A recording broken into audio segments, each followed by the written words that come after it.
Recently दो articles पे किसी का ध्यान नहीं गया, जहां पे एक रिपोर्ट और एक आर्टिकल मेंशन करती है इजराइल की इंडिपेंडेंट इन्वेस्टिगेशन के बारे में, जहां पे हमास और बाकी पैलेस्टीनियन ग्रुप्स को एक्सपोज किया गया, और दूसरी तरफ है न्यूयॉर्क टाइम्स का एक ऐसे जिसपे अब इजराइल के प्राइम मिनिस्टर और इजराइल के फॉरेन मिनिस्टर न्यूयॉर्क टाइम्स को सू करने के लिए बोल रहे हैं कि हम आपको कोर्ट तक लेके जाएंगे। ये दोनों मुद्दे हैं क्या, वन बाय वन समझते हैं। अब हुआ ये कि रिसेंटली इजराइल की एक इंडिपेंडेंट इन्वेस्टिगेशन होती है, जहां पे 300 पेज से भी ज्यादा की एक रिपोर्ट पब्लिश की गई, और उसमें बताया गया कि जब अक्टूबर 7 को हमास और बाकी पैलेस्टीनियन ग्रुप्स ने जब इजराइल के लोगों पे, उनकी कम्युनिटीज पे अटैक किया, तो कैसे उन्होंने सेक्सुअल असॉल्ट को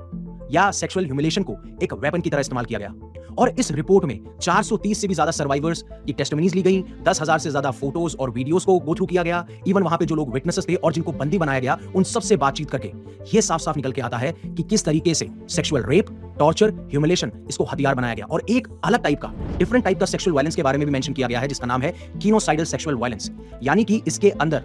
ये चीजें देखी गई कि कैसे जिन लोगों को बंदी बनाया गया था उनको कहा गया कि आप अपने ही परिवार के मेंबर्स के साथ में शादी कीजिए,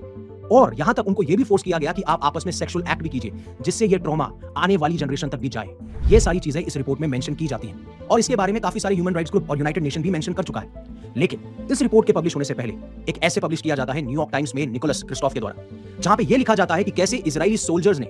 पैलेस्टीनियन डिटेनीज, यानी कि जो पैलेस्टीनियन औरतें थी, मर्द थे, बच्चे थे, उनके साथ में कैसे सेक्सुअल असॉल्ट किया। और इसके बारे में जब ये मेंशन करते हैं तो इजराइल के प्राइम मिनिस्टर साफ साफ ये कहते हैं ये सारी की सारी चीजें झूठ हैं और हम आपके खिलाफ केस करेंगे।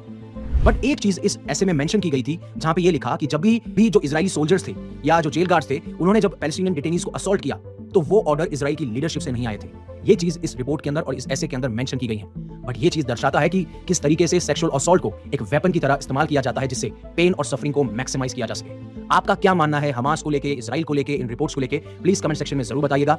एंड अगर आपको ये चीजें अच्छी लगती हैं और ऐसी अपडेट आप चाहते हैं तो आप हमारे चैनल पे बने रहिए और इसको सब्सक्राइब करना मत भूलिएगा।